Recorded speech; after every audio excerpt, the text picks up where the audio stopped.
Yeah, okay. So the example today I will give about, as I said, symbolism and allegory is here.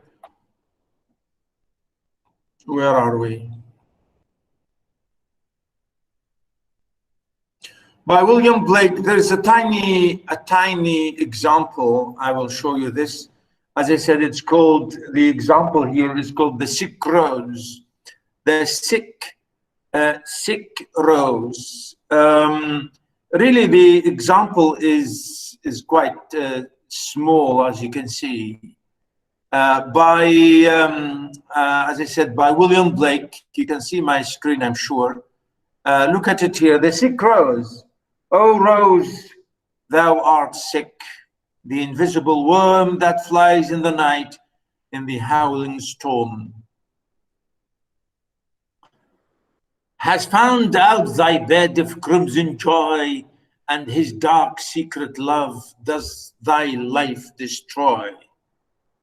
I mean, you can see it's very small and tiny poem, correct? You know, and the title here, the symbolism, you know, and again, as I say, you know, we say the allegory, something that you do something like you want to give another message behind the whole thing. You know, this is what we mean by allegory, which is absolutely symbolical. So here the sick rose, you know, it is, of course, a symbol for life, for all the really things that we know in reality, or generally, really, it is about life, how life, our life, you know, generally can be sickened and can be destroyed in so many ways, in so many, if you like, possibilities. So here the poet is talking to this tiny rose, you know, saying, you know, what's wrong with you, this little rose here? You know, he's talking to the rose. Oh, rose, thou art sick. Are you sick? Are you ill? What's wrong with you? The invisible worm that flies in the night in the howling storm has found out thy bed of crimson joy. So, you know, saying there is a little worm or a little insect which killed you. You know, a little worm which was flying in the middle of the night or out of nowhere, out of darkness, came to you and flies from all over the place and came to you and, you know, went inside your bed and killed you. You know, notice here there's flies in the night, howling storm.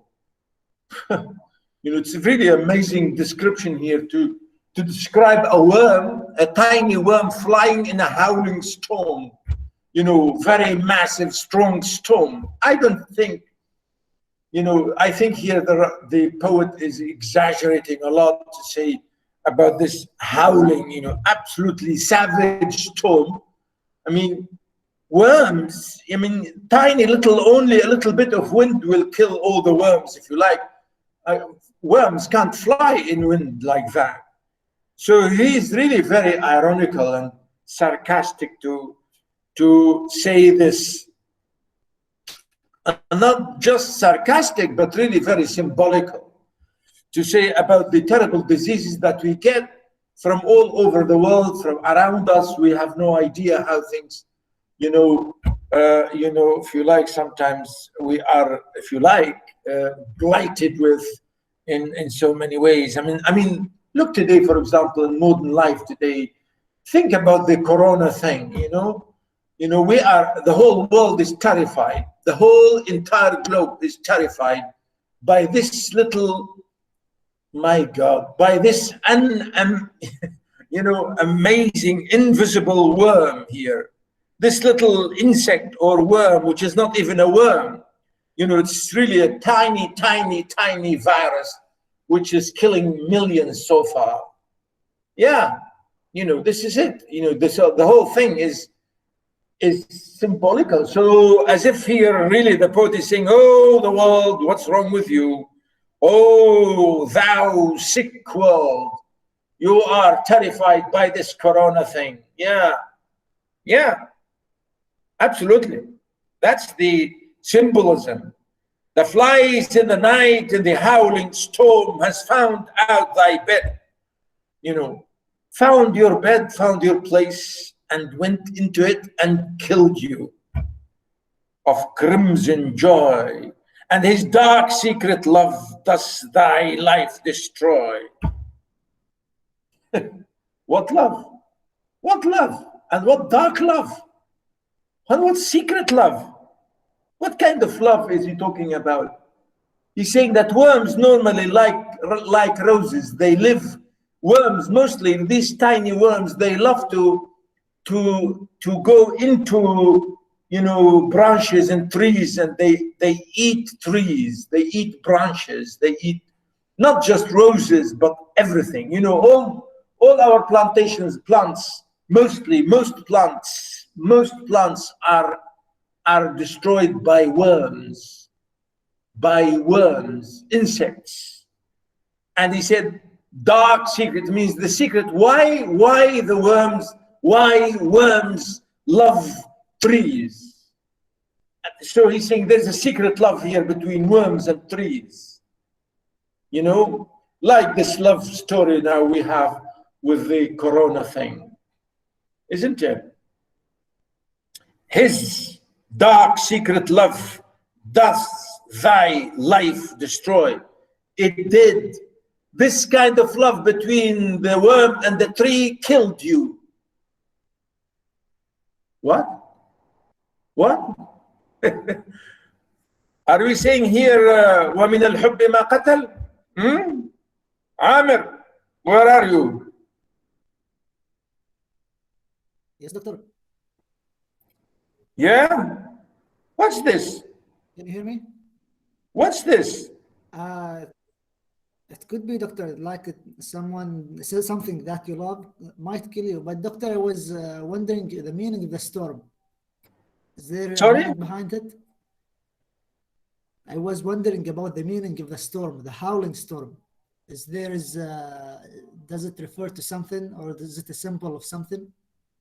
Oh yeah, it's the whole thing is symbolical. Howling storm, you know, it's I'm saying here the idea really, it symbolizes, you know, the whole, if you like, all the means of carrying diseases to the world. You know, how diseases, you know, I'm thinking here, as I said, you know, how we are as human beings. We all say, you know, I got this through the flu, or through a kind of flu or disease, or, you know, like a plague, or like, you know, like plagues, you know. So really, yeah, it's very symbolical and means the savage thing that you compare this to all the diseases that, you know, we catch, we as real people. And you know, this is what he's saying, that there is this amazing, funny, crazy, terrible, unbelievable, unimaginable love between the worm and the tree. And because of this love, you know, all trees or plants are killed, you know, by these worms. So, you know, this is the terrible irony, isn't it? The terrible irony. You know, like sometimes we say, it's an amazing thing that sometimes we say spiders are, or mothers, or spiders are eaten by their own babies. Do you know that? Yes. Yeah. So this is really an amazing thing, which is really very symbolical here. So the poet here is talking, as you can see, it's a small poem, very tiny poem, and he's talking to this sick rose. You know, as I said, the whole poem could be the whole, talking about the whole world, the whole, you know, the entire race of human beings. You know, what's wrong with us, we people these days, you know? So yeah, this is really very symbolical, and as I say, very allegorical. because it is here not just talking, he's not talking really about the rose, which is sick, and the worm. Really, he's talking about the whole existence of man, about us human beings, about the miseries and the ugly things which, you know, which is everywhere and which is destroying us, you know, in many, many ways. And I think this is really amazing symbol here. As I said, the main idea, which is the symbolism and the allegory.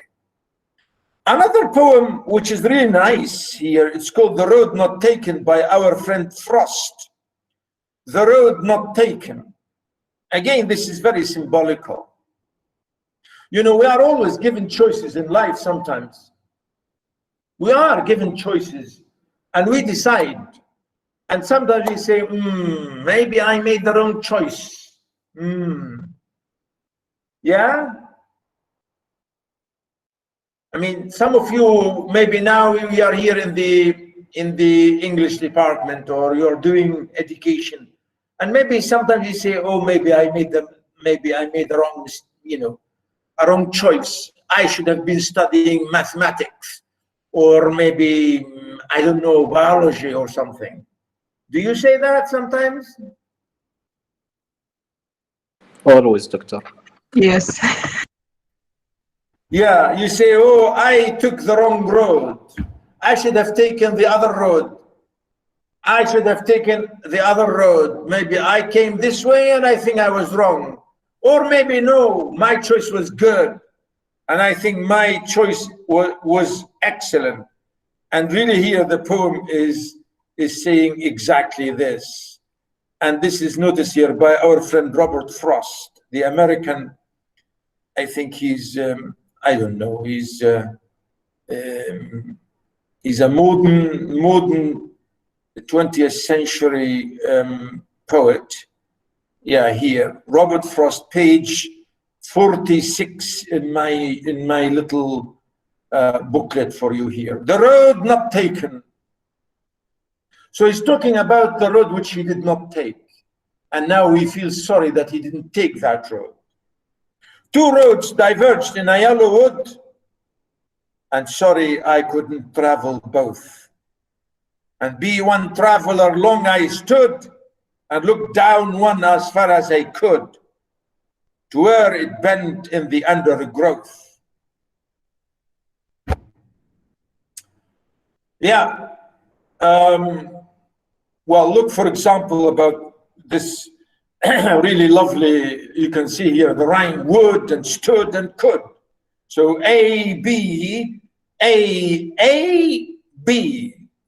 So would, stood, could, which is really strange rhyme here, isn't it? So first line, third and fourth, and second and fifth together, which is strange really arrangement here. Two roads diverged in a yellow wood, and sorry I couldn't take, and sorry I couldn't travel both.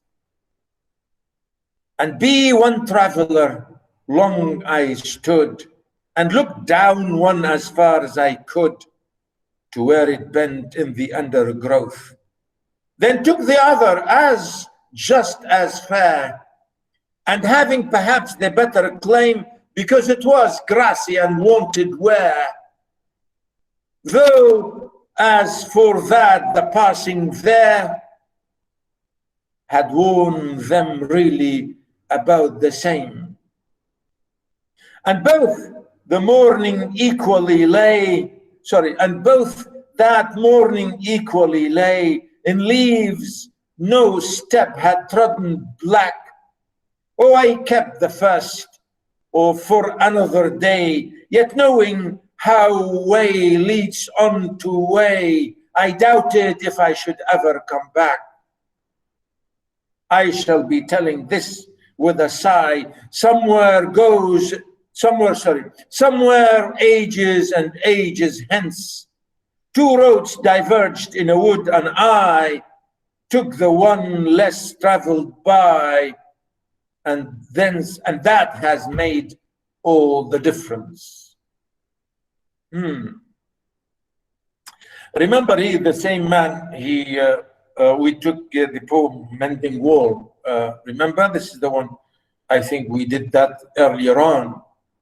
So really, it's a lovely, tiny poem. And I think this is true. And this is the symbolism about life. We always say, oh, maybe I made a mistake. Oh, maybe I was wrong to have chosen this. And I should have chosen that. And I should have done this. And I am happy that I did this. And maybe, you know, so you try all the time to say, whether you are right or wrong, or you made a good decision or a right choice or not. And I think this is natural. People always do that, absolutely do that. And I think the poem here, I like this poem, is really lovely. And there is a nice rhyme and rhythm and really nice poem, unlike maybe the other poem which we have seen, of course, in the other one before we had, which is the Mending Wall. So here, as I said, notice, he said, somebody traveling in a wood, like traveling outside in a village or in the wilderness, or you don't know, you go into a wood, and sometimes you can't see the whole entire wood in one glance because, you can't see further and further and further because, we can't, because we have no ability to do that. So he said, I reached this road. He said, two roads diverge in a yellow wood. Again, saying yellow wood. Is it symbolical about towards the end of your life, when your life, when you are after you're 60, things become yellow, as if comparing here to trees being yellow in autumn and they are dying? Could be symbolical about life, about the choice maybe you have chosen. So he's saying, I reached this, and there are two roads diverging, one here and one there. And I had to choose, I had the choice, and I had to choose. I have to choose. And sorry, I could not travel both. Meaning, really, I wanted to go both, because yes, we are, in reality, yeah. Like when you are, when you meet two people, for example, you really, and then this happens a lot. You meet two things and you want both of them, but you can't. You have to choose. And you see, I want both. I want the two. And when you say you can't, you have to choose.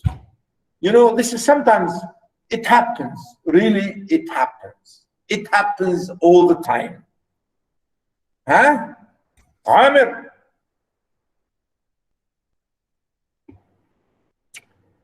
Amir, where are you?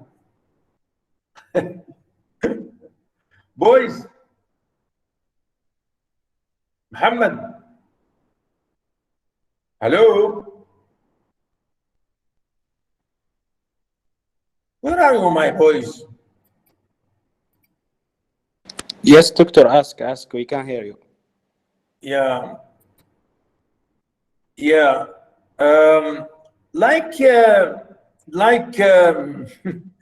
I'm going to tell you a little joke here, of course, boys. I think it happens between, all the time in our life. Like meeting two people, like a boy, for example, a man.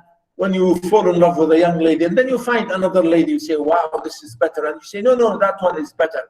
And somebody say, "I wish I could marry them both together." He said, "Come on, you have to choose."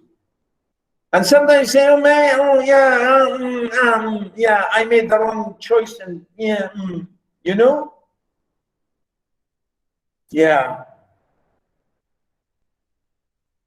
We are terrible. All the time we do something, say, maybe I should have done that. Maybe I should, this question of hesitation is amazing, We are always tempted to always say, I should have done this, and I should do this. And this is terrible, and this is really what he's saying here. You can't go both ways. You have to choose one. And you should not regret. Really, the story here is, say, good, alhamdulillah, I've done this, and I'm fine. Don't look back. Don't look back. Don't regret.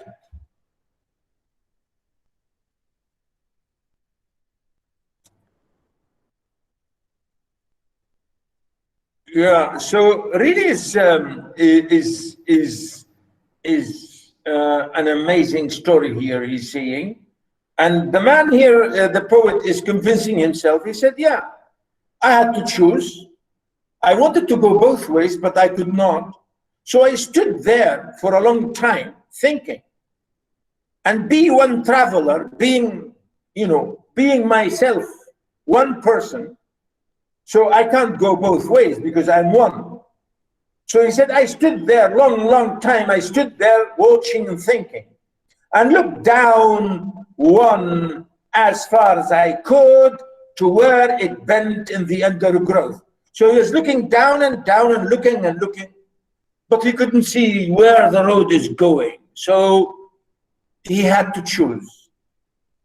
Then took the other as just as fair. He's saying, yeah, well, so I took this one.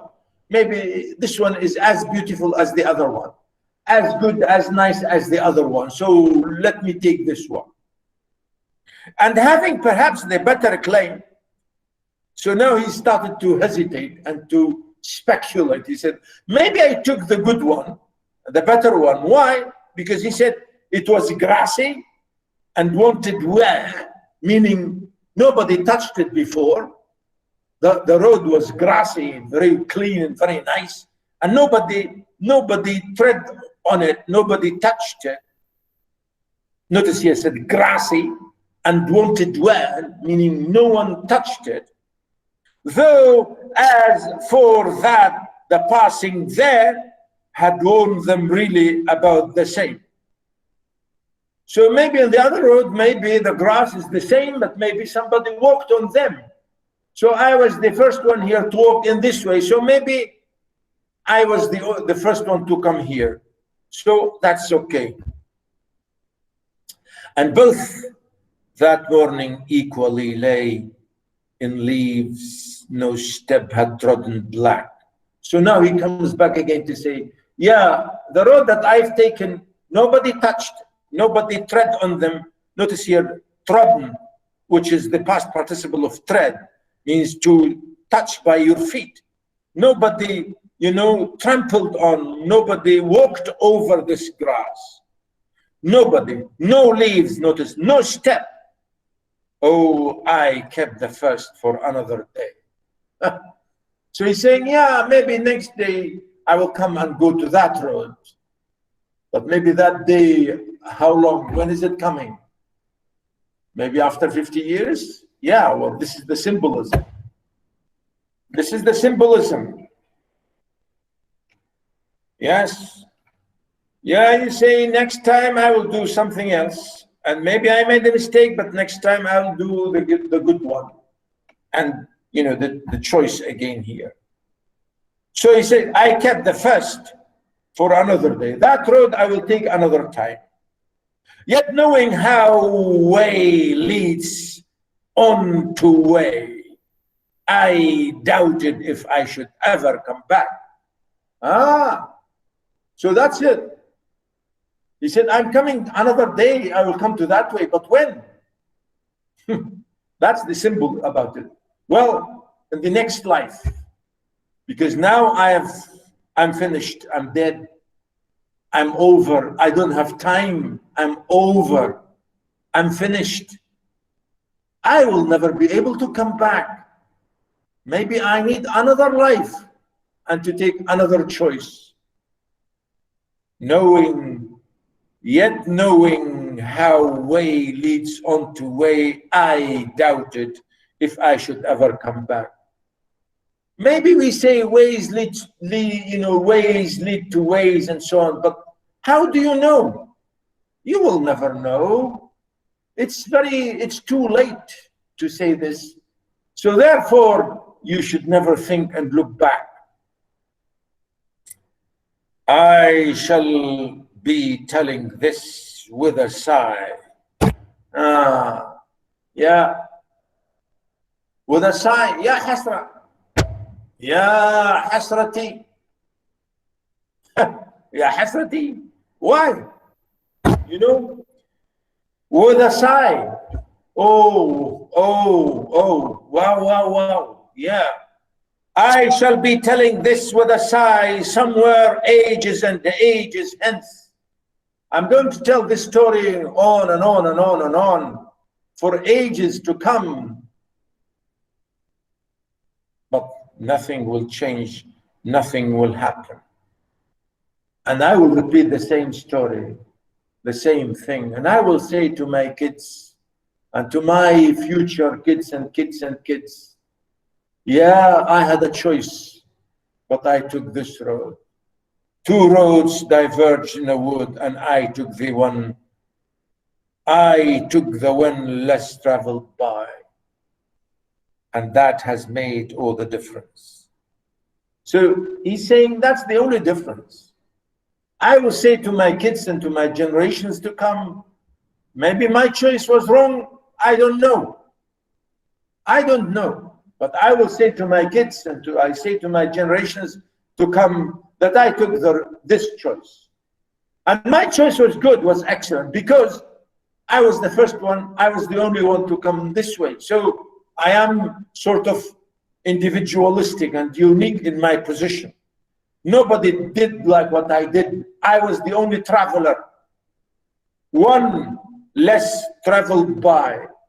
I was the only traveler there. So I was unique and courageous. And that's the difference. That's the difference.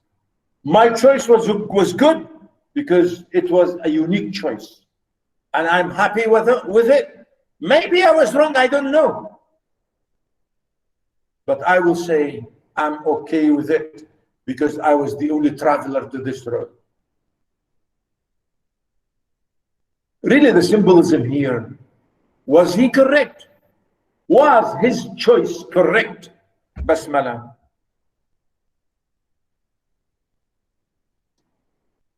Ali, Ikhlas, Fatma. Oh, was he correct?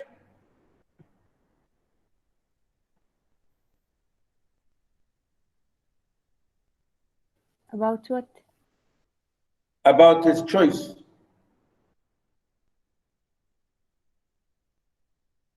Doctor, life is full of decisions. So he may not be correct, but he can, correct his mistakes if the result was bad for him.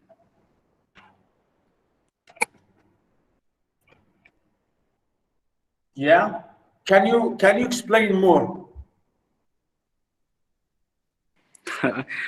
I don't think so. Okay. Any elaboration? Can you just give me more? Excuse me, doctor. Yeah. Can you hear me? Well, your voice is a bit, I don't know, not clear, as if it's very distant from here. Yeah, doctor, this is a problem from the internet. I couldn't hear you for the most of the lecture. I don't know. I can't hear doctor, you. I can hear you, but not really in a good way. I don't know why. Yeah. Okay. Say something you want to say. Doctor, like in life, there's like decisions that you will regret, like from the smallest thing, from buying like a car to something big like choosing a wife or a career. So we will not be satisfied with our decision at the end. So it's like go with it and say Alhamdulillah. Yeah. So what do we do then?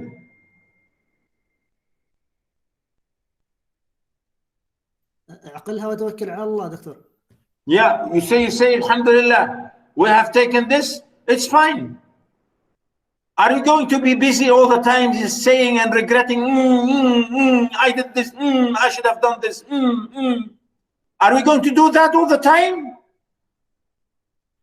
No, doctor, No, you will not live just with move on. this. Yeah, I mean, really, that's the story, whether this choice was good or not. That's not the question. The question is you take a decision and that's it. Don't worry.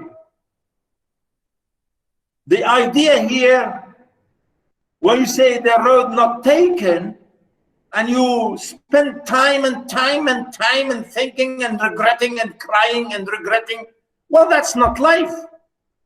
That's not life. You should not do that. The choice you have taken is good, excellent. That's it. Don't worry about other choices. Don't worry about other people, what other people did. Just move on. Yes, thank you, Muhammad. Just move on. Yeah, move on.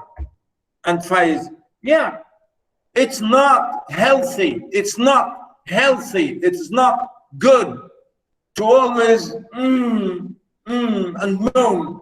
Yeah, I should have done this. Yeah, I should have done that. No, no. That's the idea. That's the symbol of this poem. We should not look back in anger. We should not look back in regret. We should not. It is wrong. It is unhealthy to always think about your choices. I have chosen this and I have chosen that. Oh, I should have done that and blah, blah, blah, blah. No. Say, good, I have decided that and that's it. Thank God I will do it properly and that's it. You know, that's it. Because life is full of chances. Life is full of, roads like that. Yeah, I think that's really the idea. I think in this poem, which is I think it's a lovely symbolical poem, as you can see here. So yeah, I mean, this is I think about symbolism and allegory. I think I think this will be enough. I will give you another example today about the context and experience because poetry or writers in general, they always write from context. That is, it's to do with your real life and with your real experience. And I think that's true because we are human beings. We are real people. Writers and poets are real people. Poets are real people. They are not crazy people from out somewhere. No, they are like us. They are us, right? So poets, we should always think about this in poetry. And when we study poetry and we look at poetry and so on, we have to look at the context in which the writer, for example, in which the poet wrote his poem. There is always a good context, So to understand the context and to understand the experience is really important. As maybe I told you before, all the poems I have read for you before, really all the poems that I have read for you, starting from Sydney to Shakespeare to any of these, the context is always there. Sydney wrote this because he was in love with this in real life. Marlowe did that because he had a problem in this, and so on and so forth. Always there is a real reason why you write poetry. You don't write poetry for no reason. You don't write poetry for nothing. There is always a reason. Or we say sometimes there is no really innocent text. There is no innocent text. Texts are not innocent. They are written, they are done for something. Could be social, could be political, could be selfish, could be private, could be personal, could be crazy. I don't know. But there's always a something. And that's why I'm saying here, no innocent texts. No innocent texts. Do you agree with me?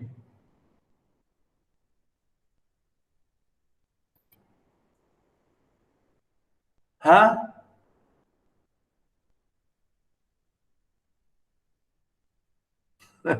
Okay.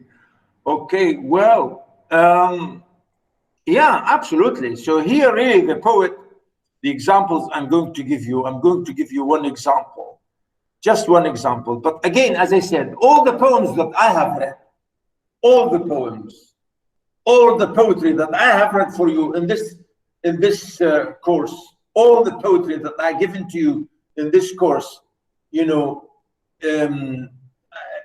I'm saying here is the same. That is, there is a context behind it. There is a reason behind it. There is some kind of experience behind it. Experience from whom? By whom? By the poet. The poet is not writing from vacuum. It's not writing in a vacuum, in like an empty space. No.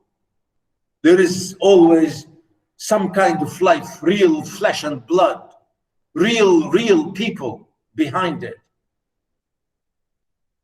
And here our friend William Blake gave us a nice really picture about that. As I said, all the poems that I have given you really can be applicable here.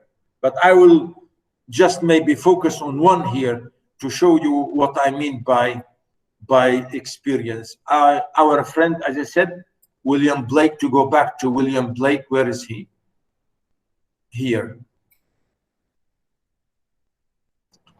Blake, where are you? Let me see him. Yes, here. Yeah. I gave you today one by Blake the Sick Rose, and the next one here. It's called The Chimney Sweeper. That chimney sweeper. You know, chimneys in Britain, chimneys, big chimneys, houses and factories, and so many things, restaurants, any places, big houses, restaurants, factories, everything. Nearly all houses have chimneys in them because they have real fire. They start a real fire inside their places to warm their homes. Because, you know, in Britain, the weather is very cold and people can't live without warming their houses with real fire. So they have to, because I think this is most in European and Scandinavian, Northern European countries, because it's very cold. So that's why the way they build their houses, not like ours here, for example. Here, hardly you find any chimney because you don't need chimneys, because you don't have fires inside your home to warm your homes. On the contrary, now I'm using my AC because I feel hot. You see? So here the chimneys need to be swept, need to be cleaned. And these cleaners normally are boys, small, young children. Why? Because chimneys are a bit narrow, and you know they need smaller bodies to climb in them to clean them. Men, big men or older people cannot go inside the chimney because the chimney is not big enough. You know, there are chimneys which are big enough for men to climb inside it and clean it, but most chimneys are in the way, in the architecture and the engineering and the way they build them in Britain, and I have seen them myself in British homes. You know, sometimes some of them really are tiny ones, small ones. So you need smaller means to clean these chimneys. So here the poet is talking about boys, young boys, needing to climb into the chimney and work their cleaning of the chimney and sweeping. And here Blake is talking about the misery of employing children, the children. And if you read later on Charles Dickens, our great novelist, Charles Dickens, you'll find a lot of examples about the child labor in the 19th century, the Victorian English society, Victorian English life, how kids, young boys were employed.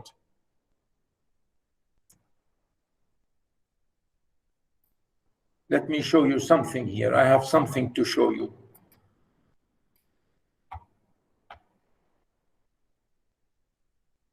Wait for me. I will show you something really nice.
Can you see this?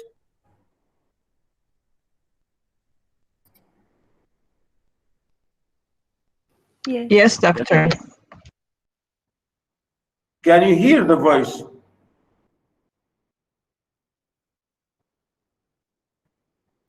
No. What's wrong with Yes, it? yes, we Why? can hear. I don't know, it's not. Yeah.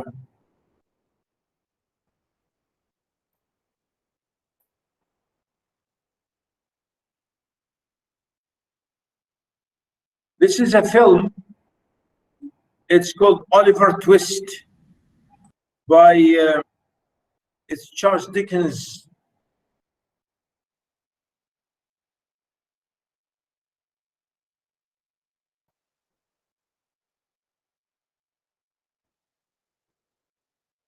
I'm trying to make it.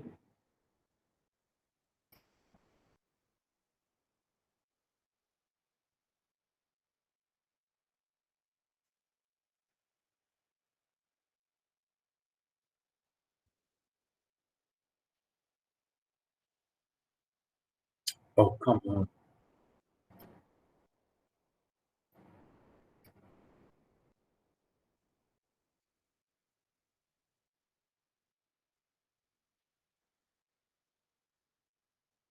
Anybody saw this film, Oliver Twist? No.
Can you see the kids being employed here? This is in a big massive store, as you can see. Everybody is being given a job. Look at this.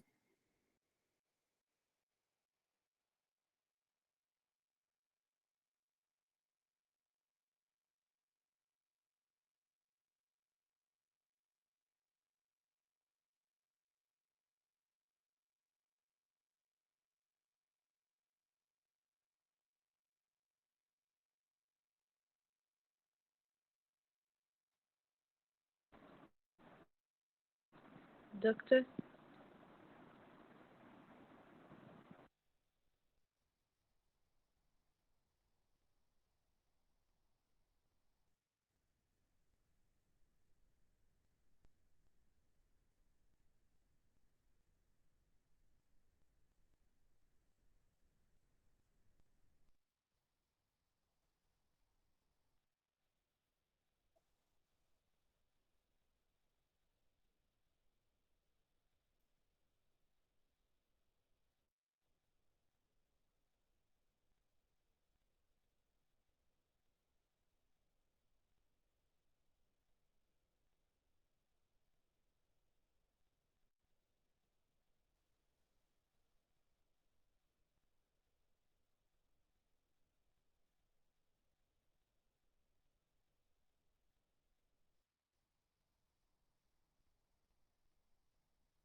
Doctor, we can't hear anything. Oh, really? Oh, sorry. Yeah. Okay. Right. Yeah.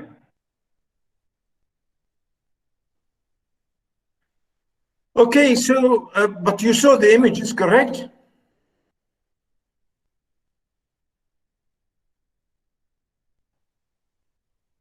Hello? You saw the pictures.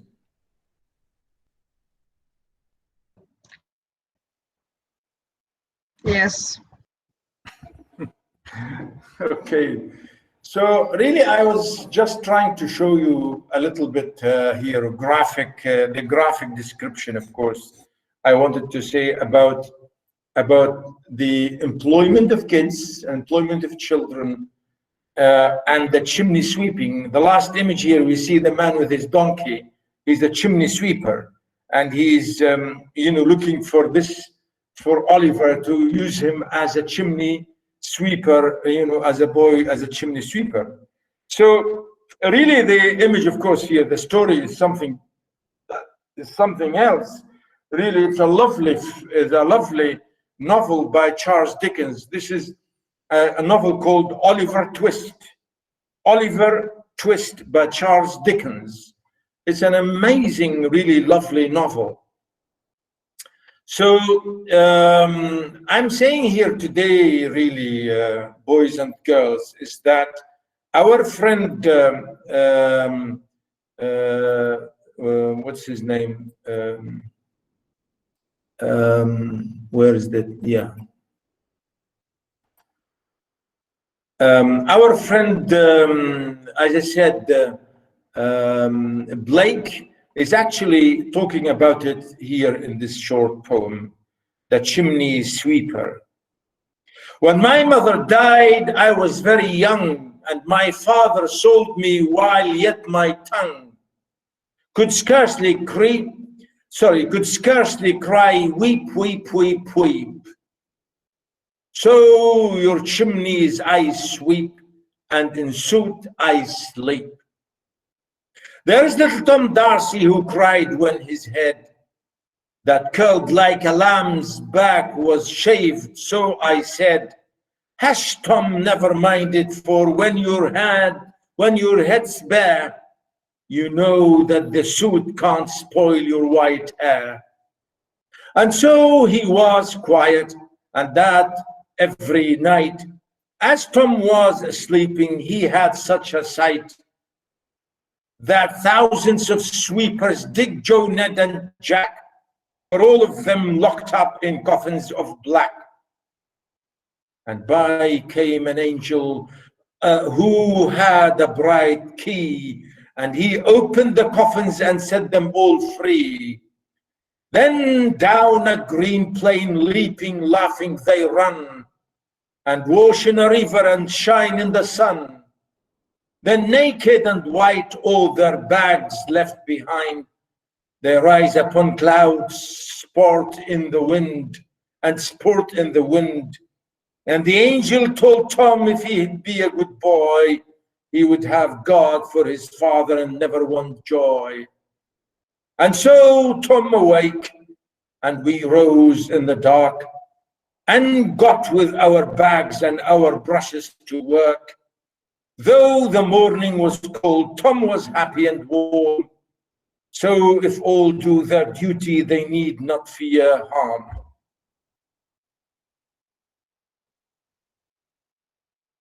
Yeah, can you hear me, boys, girls?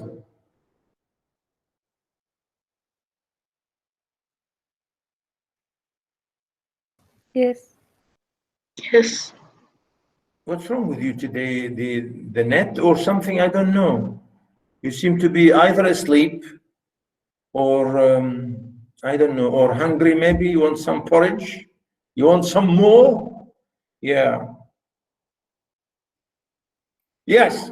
So read here the poem. As you can see, it's a lovely poem by Blake, and there's, as you can see, the rhyme, each two lines rhyme together like couplets. When my mother died, I was very young, and my father sold me while yet my tongue.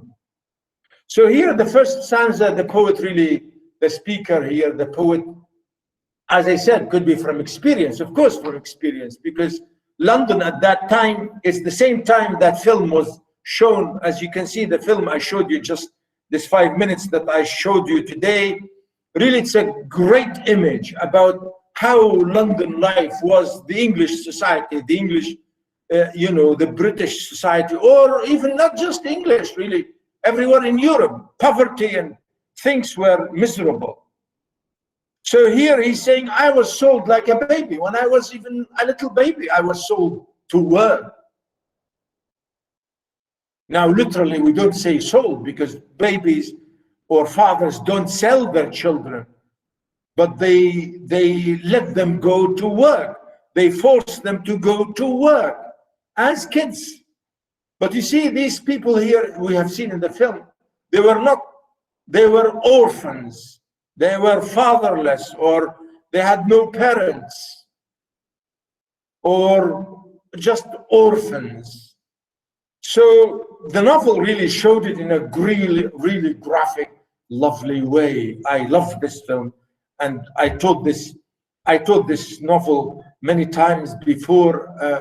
We had a course when I was in Taif. We had a course called Novel in the Cinema, how novels are changed to the cinema.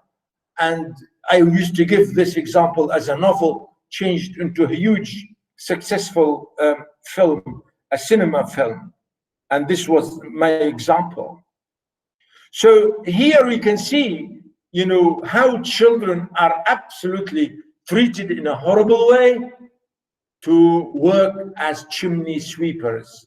In the film, they were not just chimney sweepers, they were doing all kinds of horrible works, really.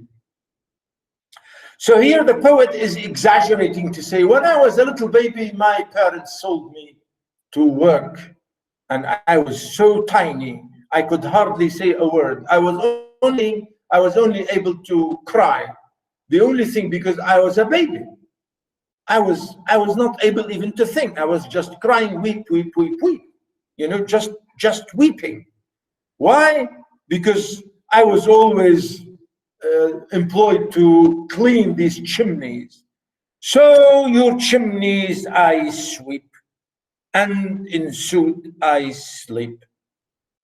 Again, notice here this really funny internal rhyme here. The musicality, sweep and sleep and weep. Huh? So really here he's saying, again we say your chimneys, as if to say he's talking to all people in society, all families or houses or factories everywhere. I clean your chimneys, and in suit I sleep. You know this dirty thing, this man with his donkey, the way he looks so dark, so black because of the suit. Because of the suit, the carbon thing, which is, you know, out of burning, you get this black, dark, you know, dust. So it's called soot. So he's saying, I do a lot of horrible work and I sleep miserably in a very terrible, horrible condition. And the next stanza he gives characters, you know, examples of people. Of course, these names are just imaginary names. There is little Tom Darcy, or Dakra, or Dakri, or whatever. There's little Tom Dakra who cried when his head that curled like a lamb's back was shaved, so I said. So here he's giving example, one little boy who had his hair shaved, you know, all the hair was cut very, very short and shaved, really. So, and that's why this little Tom was crying, was angry because his head was shaved very short hair. So he was angry because of that. Again, he said lamb's back. So his hair was curly like a lamb's hair. You know, lambs, you know, like sheep. Again, this is a very funny, really, comparison here. The comparison of the lamb to the boy, or the hair, his hair curly like a lamb's hair curly. that curled like a lamb's back was shaved, so I said.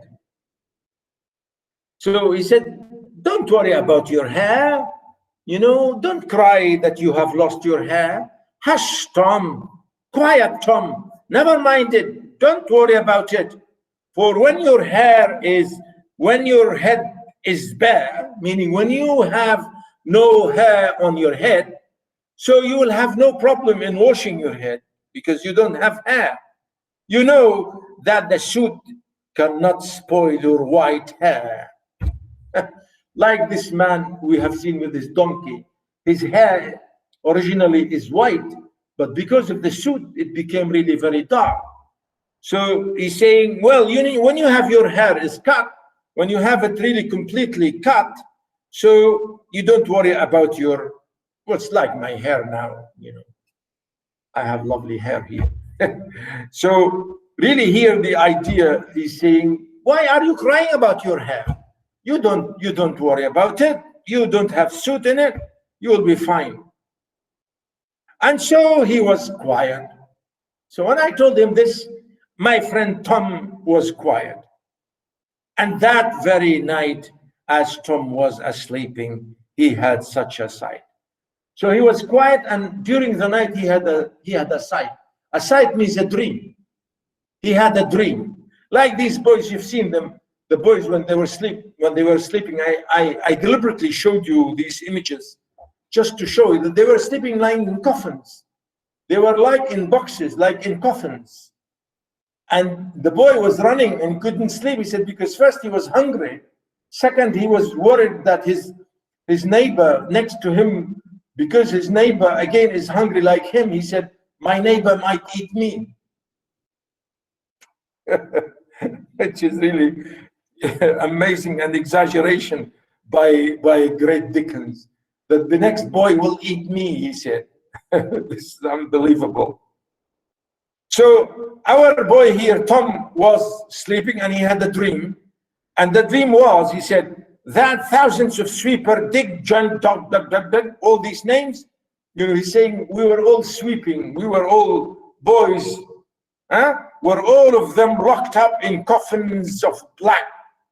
Coffins, as I showed you here in the picture, they were as if they were locked in coffins, as if they were dead. As I showed you again, like in this picture. And by came an angel who had a bright key. So that's his dream. He said, we were locked into coffins, and then suddenly an angel came with a key, and he opened for us the coffin, and we went out playing like kids. We were really very happy. And he came an angel, and by came an angel who had a bright key. And he opened the coffins and set them all free. Then down a green plain, leaping, laughing, they run, and wash in a river and shine in the sun. What a lovely image here. You find all these boys happy being freed from the coffins, and they were a lovely river, and they were swimming and washing, cleaning and cleansing themselves in this river, and they were shining themselves in the sun shine, and they were warming themselves in this sunshine, which is amazing, idyllic, paradisal, really paradisal image. Then naked and white, all their bags left behind. Remember, these little boys, they were all went into the river naked. You know, they had no swimming costumes or anything. They were, because little boys, they all ran into the river, naked bodies, he said. And they left all their bags. What bags? You know, the bags to use for cleaning, for sweeping chimneys, which is the tools for cleaning the chimneys. So he said they took everything away and they went to the river, and then they were playing and jumping. And, you know, he said, they rise upon clouds and sport in the wind. Notice he's giving a lot of imaginations, that these boys, they were flying like little angels into the sky. And the angel And the angel told Tom, if he would be a good boy, he would have a God for his father and never want joy. So here our friend is turning this question into really a religious ceremony, a religious lesson. He said, you boys, if you are good boys, then God will love you and you will be the children of God, he said. Of course, this according to the Christian ideology or, belief about this question of your Lord or your Father. This is, of course, we Muslims don't think and don't believe in this. Carry on about the Trinity and Holy Father and Spirit and so on. So here the poet turning the whole thing into a religious question about if these kids are good, if they behave well, then they will have their father to look after them, or they will be cared for by heaven, by God, and they will be fine boys. Well, there is an ideological message here. I will tell you about it in a minute. And so Tom awoke. So all this was in his dream. And then he awoke. Tom awoke, and we rose in the dark and got with our bags and our brushes to work. So they woke up early in the morning, because that's the dark. Very early in the morning, they woke up and they started going back to work, to real life work. They took their bags and brushes. Though the morning was cold, Tom was happy and warm. Oh, really? Why?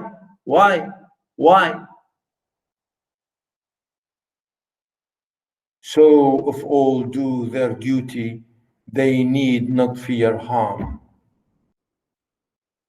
The last two lines, they don't really rhyme properly, but this is what we call, perfect, not perfect rhyme, or just, imperfect rhyme. So the idea here, Tom was happy. Why? Because he was promised that he will go to heaven. So now he doesn't feel cold. He doesn't feel any pain or anything.